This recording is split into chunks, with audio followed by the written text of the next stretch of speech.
এবার আল্লাহ পাক বলেন লাআল্লাকুম তাযাক্কারুন, ও বান্দা এগুলো নিয়ে গবেষণা করে তার থেকে তুমি উপদেশ গ্রহণ করো।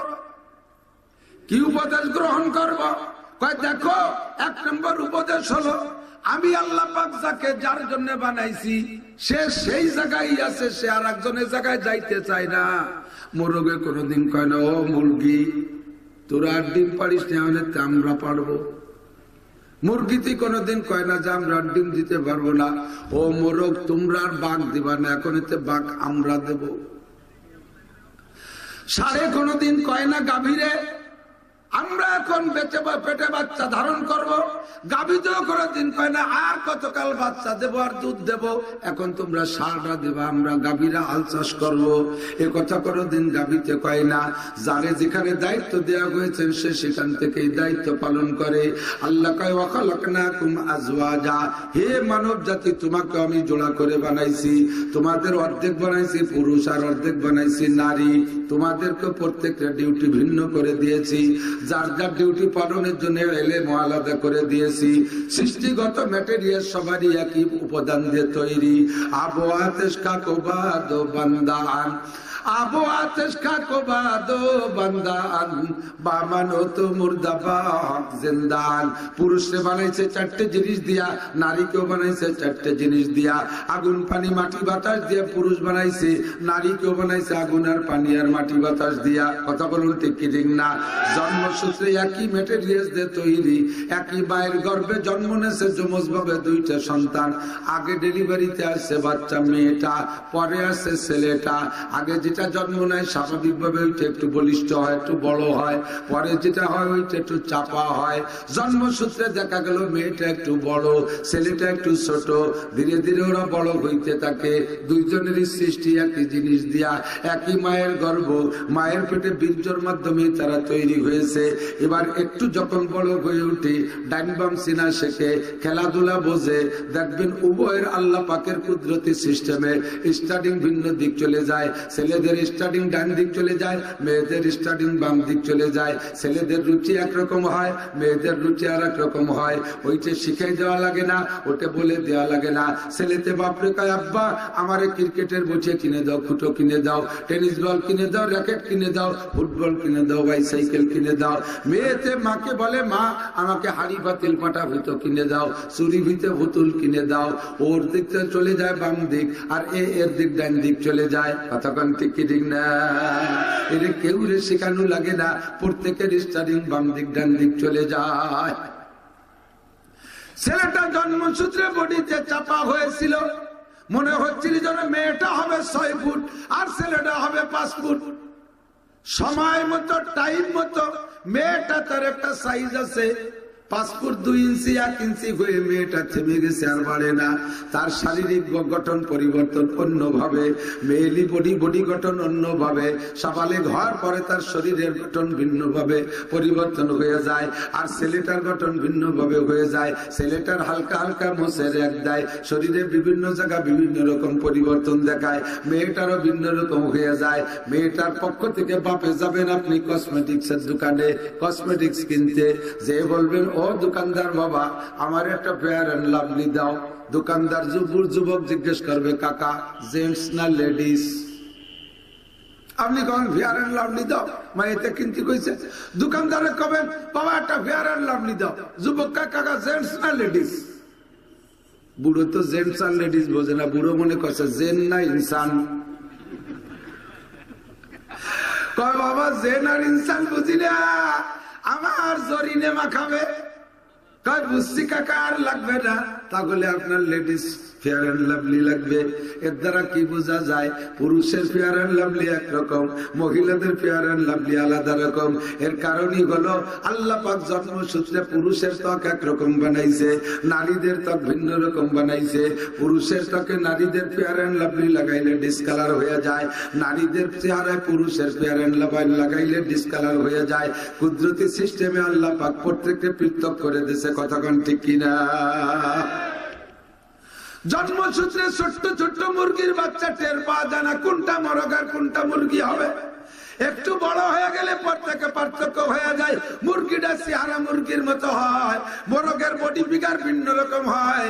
মুরগির মাথায় বোল হয় না, মোরগের মাথায় বোল হয়। বড় হইলে মুরগিতে বাঘ দেয় না, মোরগটায় বাঘ দেয়। প্রত্যেকটি আল্লাহ যার যার জায়গায় ক্ষমতা যোগ্যতা ভিন্ন করে দিয়েছে, সে তার তার ডিউটি পালন করে। আল্লাহ পাক বলেন, ও মানুষ, তোমাদেরকে আমি জোড়া জোড়া করে বানাইছি। পুরুষের এলেম একরকম, নারীদের এলেম আর এক রকম। পুরুষের ইবাদত একরকম, নারীদের ইবাদত আর এক রকম। পুরুষের পর্দা একরকম, নারীদের পর্দা আর এক রকম। পুরুষের কাজ একরকম, নারীদের কাজ আর এক রকম। কথা বলেন ঠিক কি ঠিক না? একই পর্দা, পর্দা শব্দটা পর্দা, পর্দা এই পর্দা শব্দ পুরুষের জন্য ব্যবহার হয়, নারীদের জন্য ব্যবহার হয়। পুরুষের পর্দা নারীর পর্দা একরকম নাই। পুরুষের জন্য পর্দা হলো, আল্লাহ পাক বলেন, কুল্লিল মুমিনিন ইয়াগুদ্দু মিন আবসারিহিম। হে নবী, তুমি নবী তোমার উম্মতের পুরুষদেরকে বলে দাও, তাদের সামনে যদি অতর্কিত কোনো নারী আসিয়া যায়, তাহলে না জানা সত্ত্বে, না জানা থাকলে প্রথম নজর যদি পড়ে যায়, সঙ্গে সঙ্গে ইয়াগুদ্দু মিন আবসারিহিম, তারা যেন চক্ষু নিচু করে। পুরুষের শরীয়তের পর্দার, চোখের পর্দার সিস্টেম এরকম। আর নারীদের ব্যাপারে পর্দা কি? আয়াতের ভিতরে আছে, ওয়াকুল্লিল মুমিনাত ইয়াগদুদনা মিন আবসারিহিন্না, ইয়াগদুদনা মিন আবসারিহিন্না। আর নারীদেরকে বলে দাও, অতর্কিত কোন পুরুষ যদি চোখের সামনে এসে যায়, প্রথম নজর পড়ে গেছে মনের অজান্তে, সঙ্গে সঙ্গে চক্ষু নিচু করে ফেলবে।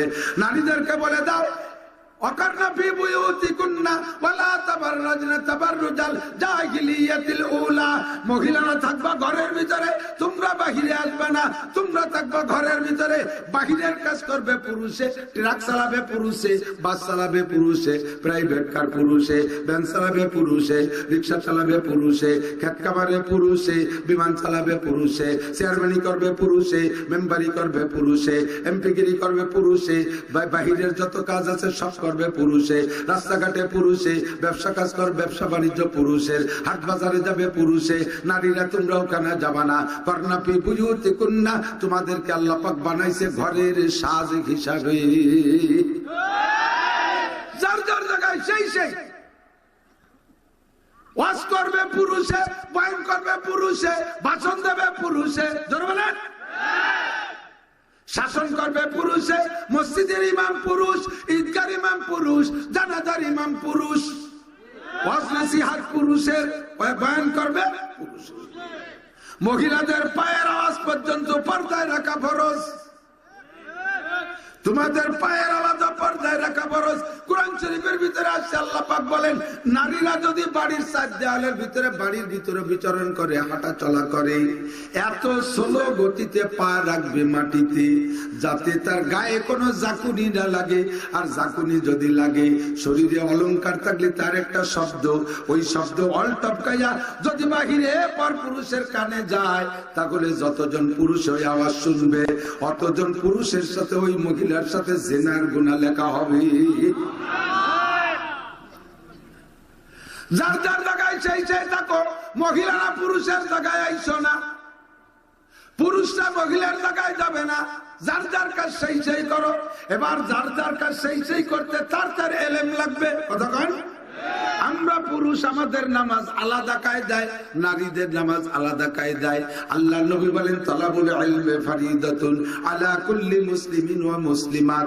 যার যার ডিউটি সঠিকভাবে পালন করতে তার তার এলেম, তাকে সেইভাবে শিখে নিতে হবে। দ্বীনি এলেম শিক্ষা করা ফরজ। আমার দিক দ্বীনি এলেম শিক্ষা করা ফরজ।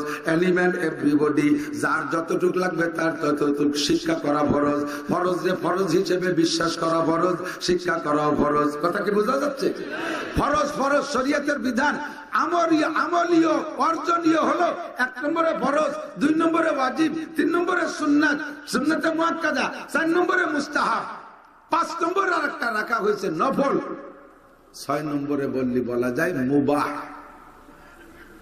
ফরজ আল্লাহর হুকুম, কোন সুযোগ নাই ছেড়ে দেওয়ার।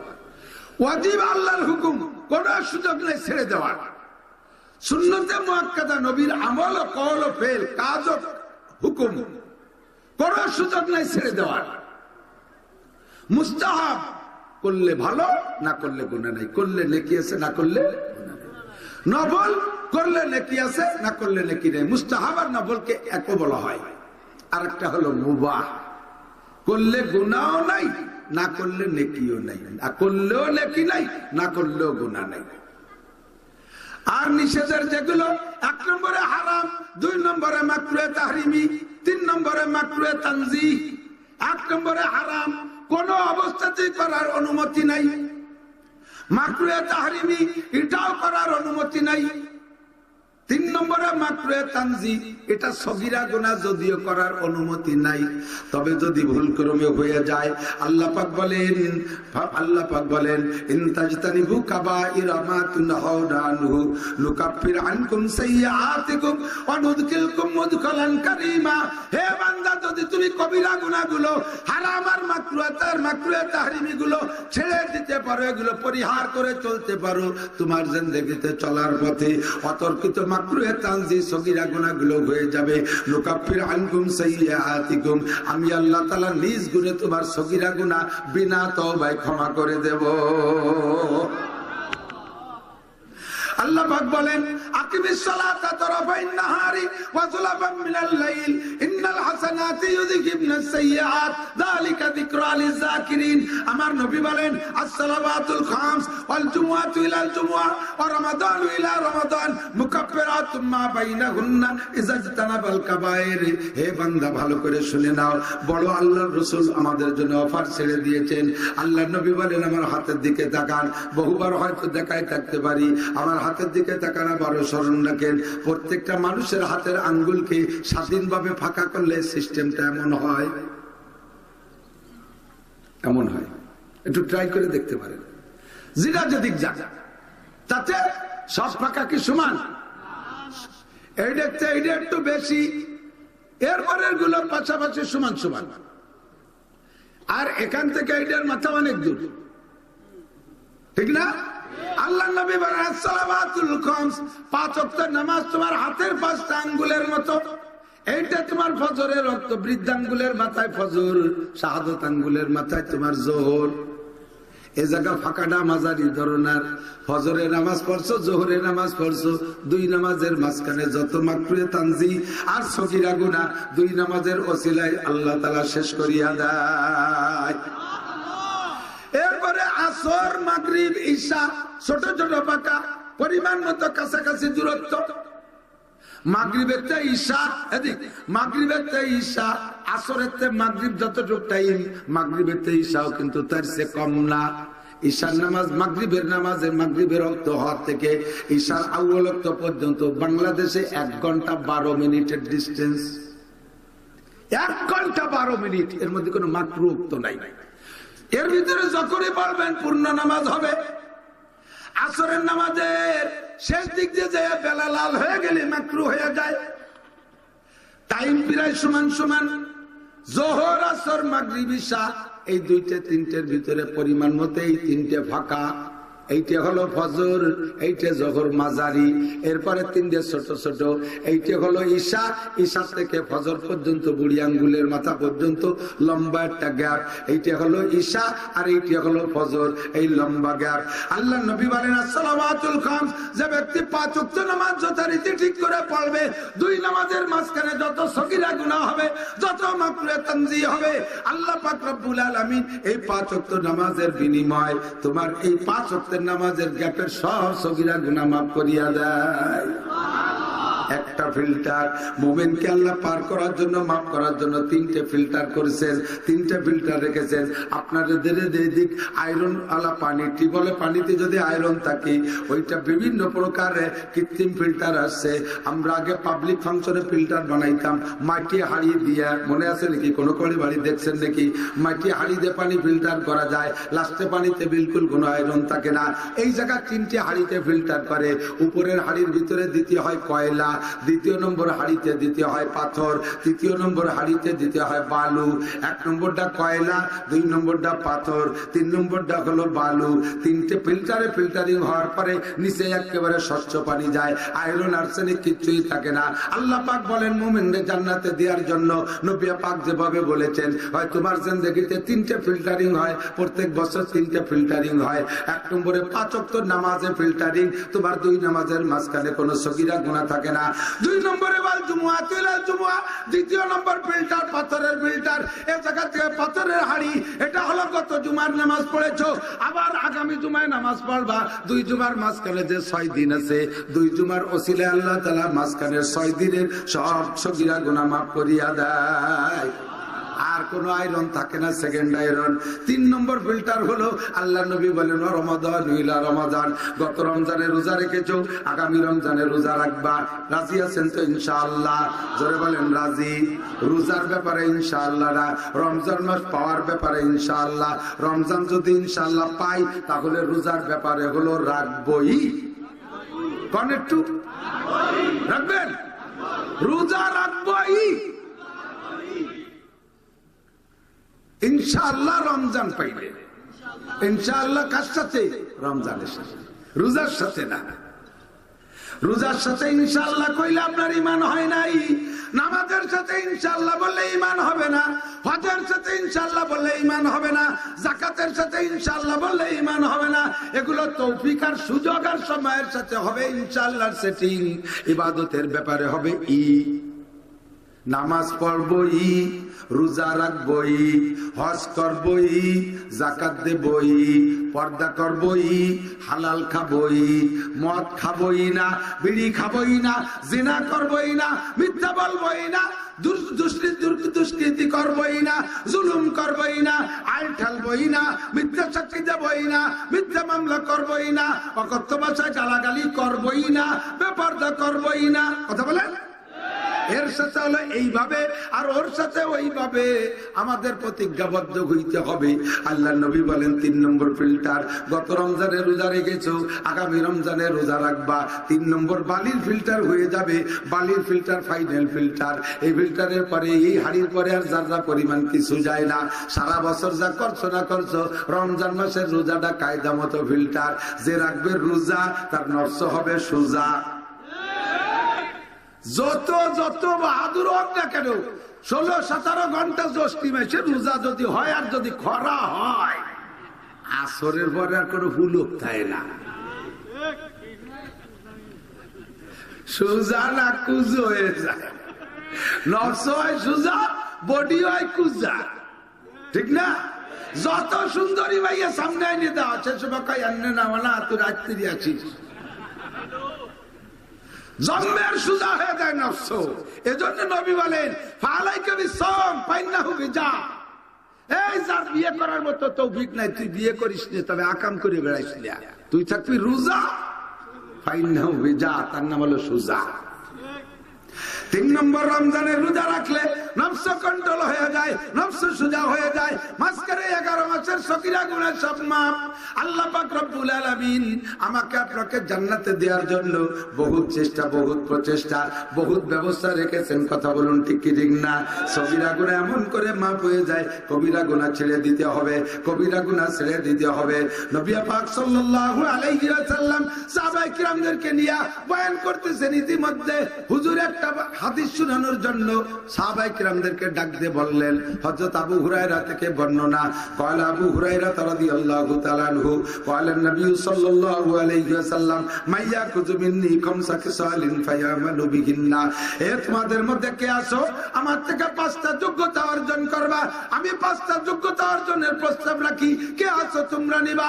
ফায়ামালু বিহিন্না, নিজে কথাগুলো নিয়ে আমল করবা। আও ইউআল্লিমু মাইয়ামালু বিহিন্না, এখানে আও বামানা ওয়াও, এবং অন্যর কাছে কথাগুলো পৌঁছায় দিবা। যারা কথাগুলো আমল করতে চায় তাদের কাছে কথা 5টা পৌঁছায় দিবা। মনে থাকবে তো আপনাদের ইনশাআল্লাহ? মাত্র কয়টা কথা আমি আপনাদের 5টাই বলে দেব। 5টা কথা মনে রাখবেন। এই 5টা কথা যদি মনে রাখেন, 5টা কথা নিজে আমল করবেন আর অন্যের কাছে পৌঁছায় দেবেন। চার দোকানে বসে ফাও গল্প করবেন না, গিবত শিকায়েতের আড্ডার মধ্যে বসার দরকার নাই। হাসিনারে উঠো খালেদারে ডুবো, খালেদারে উঠো হাসিনারে ডুবো। চার দোকানে বসে বসে ফাও দরবার, এগুলো বাদ দিয়ে 5টা কথার আলোচনা করবেন। আপনার 5টা কথা আমিও দায়িত্ব দিলাম, নবী পাকও দায়িত্ব দিয়েছেন। নবী কয় বাল্লিগু আন্নী ওয়ালাউ আয়া, আমার থেকে একটা আয়াত যদি জানো, একটা কথাও যদি জানো, অন্য না জানা মানুষের কাছে পৌঁছে দাও। এলাকার সব মানুষ মাহফিলে আসে নাই, সবাই ইউটিউবের বয়ান শোনেও না। যারা ওয়াজের ভক্ত তারা শোনে, কথা বলেন, আর যারা ওয়াজের ভক্ত ঘটনা শোনে না। আপনাদের সকলকে আমি ওয়াজের খিলাফতি দিলাম, এই 5টা কথা চার দোকানে বসে আলোচনা করবেন, ইউনিয়ন কাউন্সিলে বসে আলোচনা করবেন, হাটে বাজারে যাবেন আলোচনা করবেন, মাঠে কৃষকদের সাথে একসাথে পেঁয়াজ লাগানো পেঁয়াজ উঠানোর কাজ করবেন, ও জায়গা বসে দুনিয়ার বাজে দরবার বাদ দিয়া 5টা কথা নিয়ে নিজেরা তফসিল করবেন, ব্যাখ্যা করবেন। যেভাবে বলি কি আসো তোমাদের মধ্যে 5টা কথা নিবা, নিজে আমল করবা, অন্যরে শিখাই দেবা, তারা আমল করবে। ফাকামা আবু হুরায়রা দাঁড়িয়ে গেলেন, ফাকালা না ইয়া রাসূলুল্লাহ, আমি এই 5টা কথা নেব, নিজে আমল করব, অন্যর কাছে পৌঁছাই দিব। বলেন হুজুর 5টা কথা কি? আবু হুরায়রা বলেন ফাকাযা বিয়াদি, হুজুর আমার হাত ধরলেন, 5 ওয়াক্ত নামাজের মতো 5টা কথা আমার হাত হুজুর ধরলেন, হাত ধরে পাত দাগুন্না ফিহা, হাতের 5টা আঙ্গুল আছে, এই 5টা আঙ্গুলের সাথে হুজুর 5টা কথা মিশিয়ে দিলেন। এই 5টা আঙ্গুলের ভিতরে 5টার মধ্যে ছোট বড় আছে, এইটা যদিও সাইজে ছোট তবে সবাই মুরব্বী। এর নামও কি আঙ্গুল? বুড়ি আঙ্গুল। আপনাদের এদিকে বুড়ি কয়, আমাকে দিকে বুড়ো কয়, তাহলে বুড়ো বুড়ি করে এক ফ্যামিলি আর কি। মুরব্বী আঙ্গুল, বুড়ো আঙ্গুল, এটা বড় ডেঞ্জারাস। বাংলাদেশের মর্যাদা এক, আর বিদেশে অন্য মর্যাদা। বাংলাদেশে এই আঙ্গুল দেখালি কোনো খেপা খেপি নাই, এটা দেখালিও চাচ্ছে না, এটা দেখালিও চাচ্ছে না। যদি তুই আবার এই করিস, কেউ খেপে, তুই আবার এই করিস, তুই আবার এই করিস, তুই আবার এই করিস, কেউ কিছু কবে, তুই আবার এই করিস, ভাই আয় তোর ওটা ভেঙে নেই। এইটা বড় ডেঞ্জারাস, বিপজ্জনক আঙ্গুল, ঠিক না? এই জন্য নবী প্রথমটার এই 1 নম্বরটা বিপজ্জনকটার এই বুড়োর সাথে মিলাইছে। হুজুর কয় 5টার ভিতরে 1 নম্বরে ইত্তাকিল মাহারেম, এই বিপদের সাথে রয়েছে বিপদ।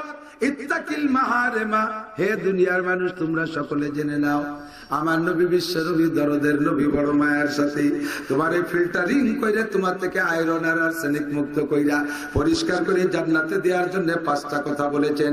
1 নম্বরে যত প্রকার হারাম আছে, যত প্রকার হারাম আছে সব হারাম ছাড়িয়া দাও। শিখতে হবে তলাবুল ইলম। মানেন না কেন? জানেন না তাই। মানতে হলে জানতে হবে। বলেন মানতে হলে, জানি না তাই মানি না। বহুত কথা জানি না বিদায়। আর মানতে মানতে একবার যদি অভ্যাসে পরিণত হয়ে যায় তখন আর আমল করতে কিন্তু কষ্ট হয় না। বোঝেন নাই কথা? এরে কয় শরিয়াত কা তবিয়ত বন জানা।